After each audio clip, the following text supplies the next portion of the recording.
네, 여의도 타임즈 시간입니다. 아침에 나온 증권사 리포트 두 종목 골라봤는데 둘 다 성적표가 나왔거든요. 그런데 오늘은 조금 우울한 얘기를 해드려야 될 것 같습니다. 산업이 많이 침체돼서 기업들이 힘들다라는 얘기를 할 겁니다. 또 잘 들어주세요.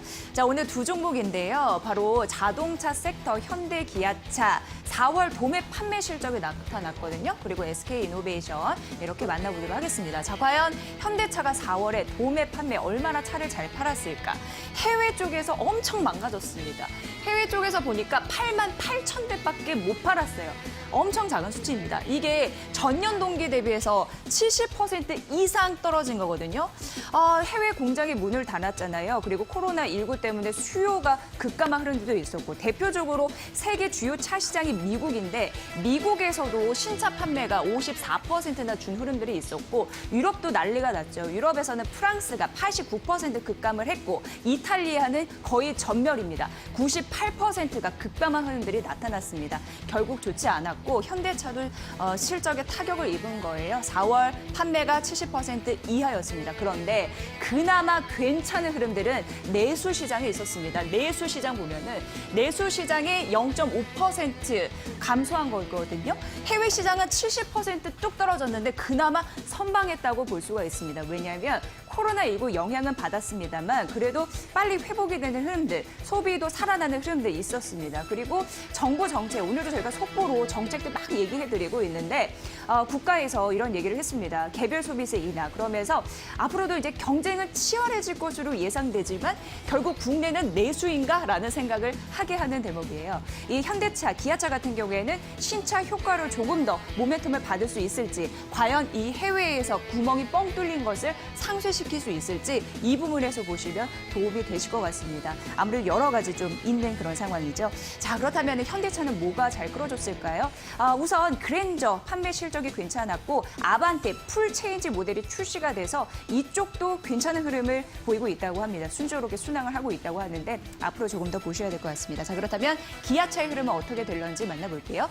자, 기아차입니다. 4월 실적이 또 나타났어요. 이제 도매 판매인데 역시나 해외는 구멍이 뻥 뚫렸습니다. 얼마 안 팔렸죠? 83,000 현대차랑 비슷해요. 보니까 전년 동기 대비해서 55%나 쭉 떨어진 반타작을 했다라고 보시면 되는데 이쪽에서 내수는 또 괜찮았네요. 그러니까 내수가 답이다라는 경쟁이 치열해져도 어쩔 수 없는 상황 여기에서도 고스란히 나타나고 있습니다. 20%는 흐름들이 나타났으니까요.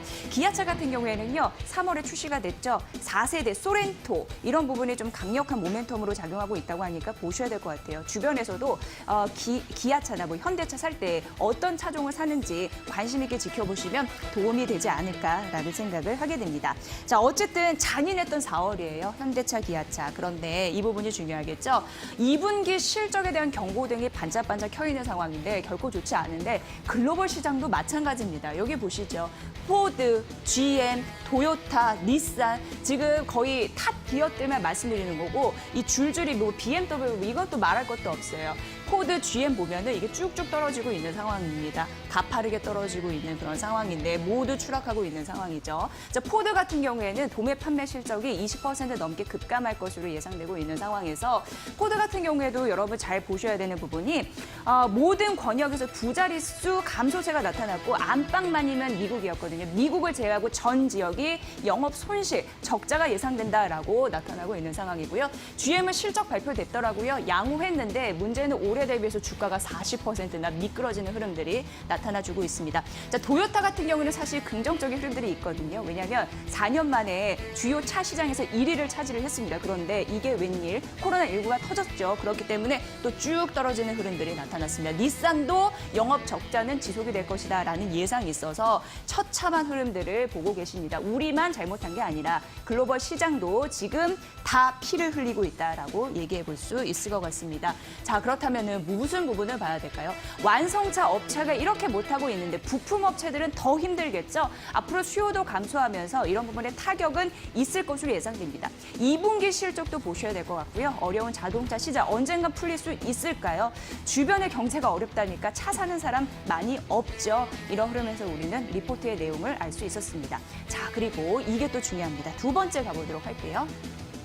자, SK이노베이션의 실적을 보고 계신데요. SK그룹의 거대 공룡사 SK이노베이션이 정말 깜짝 놀랄 만한 실적을 기록을 했습니다. 안 좋은 의미에서 말씀을 드리는 건데 영업이익이 이렇게 나타났어요. 1조 7,752억 원이 적자를 기록을 했다라는 부분이에요. 이거 굉장히 많이 망가진 겁니다. 사실 2014년도 4월에 4분기 정도에 이때 최악을 기록했다라고 얘기해서 한참 울고 있었거든요. 그런데 이때 적자의 곱하기 4배입니다. 4배 이상 떨어진 현재가 나타나고 있는 실적 1조 7,752억, 거의 2조 가까이 날라갔다라고 보시면 될 것 같아요. 왜 이렇게 많이 날라갔을까? 이제 보시죠. 자, 우선 SK이노베이션의 매출 부분인데 가장 큰 건 정유 72%, 화학, 그리고 윤활유, 석유 개발, 그리고 전기차 배터리 이쪽에 있는데 다른 거 안 봐도 알죠? 쭉 미끄러진 건데 전기차 배터리 같은 경우에도 LG화학의 순위를 뺏겨버렸어요. 뺏겨버렸기 때문에 많이 어려운 상황 나타나고 있는 상황이고 여러분 느끼셨겠지만 정유주 같은 경우에는 국제 유가가 큰 문제입니다. 이게 쭉 추락하고 처음으로 이제 마이너스 국제 유가 시대 열면서 이 부분이 크게 하락을 합니다. 그러면서 재고에 대한 손실이 너무 크니까 이게 영업 손실로 이루어질 수밖에 없는 상황이고 앞으로 저장고도 없는데 누가 원유, 석유를 사겠습니까? 수요도 말라 비틀어지고 있는 상황이고 무엇보다도 워낙 이런 문제가 터지기 전부터 시황이 안 좋았습니다. 그래서 삼중고를 겪고 있다라는 얘기가 나타나고 있어요. 그리고 여기 보시다시피 원유 같은 경우에도 좋지 않은 상황인데 이러다 보니까 항공유 그리고 휘발유 같은 경우에 가격이 원유보다 더 적은 역맞은 형태가 나타나고 있는 겁니다. 안 좋은 그런 얘기를 지속적으로 해드리고 있는데 그래서 석유 사업에서만 1조 6천억 원이 날아갔다라는 결과치를 우리는 만나볼 수 있는 거죠. 이렇다 보니까 또 환차손까지 붙게 된다면 3중고 플러스 1, 4중고를 지금 잇고 있다라는 흐름에서 여러분 보셔야 될 것 같아요. 굉장히 안 좋고 있는 상황이죠. 근데 문제가 있습니다. 문제는 이제 다 알았죠? 엄청 피를 흘리고 있다, 힘들고 있다. 그럼 앞으로 어떻게 될 것인가? 이게 중요하잖아요. 그런데 다행히도 이 리포트는 다소 긍정적인 얘기를 하고 있었습니다. 뭐냐면 하반기 흑자가 전환, 2분기까지는 어쩔 수 없다. 적자를 지속할 건데 하반기는 흑자 전환 기대가 될 것이다. 라는 부분이 있었습니다. 볼까요? 유가 급락에 따른 재고 손실이 마무리될 것이다. 긍정적인 포인트 느낄 수 있죠. 그리고 원가 절감 효과들이 반영이 될 것이다. 다소 긍정적인 흐름들이 좀 하반기에 붙으면서 뒷심이 붙어줄 수 있을지 보셔야 될 것 같고요.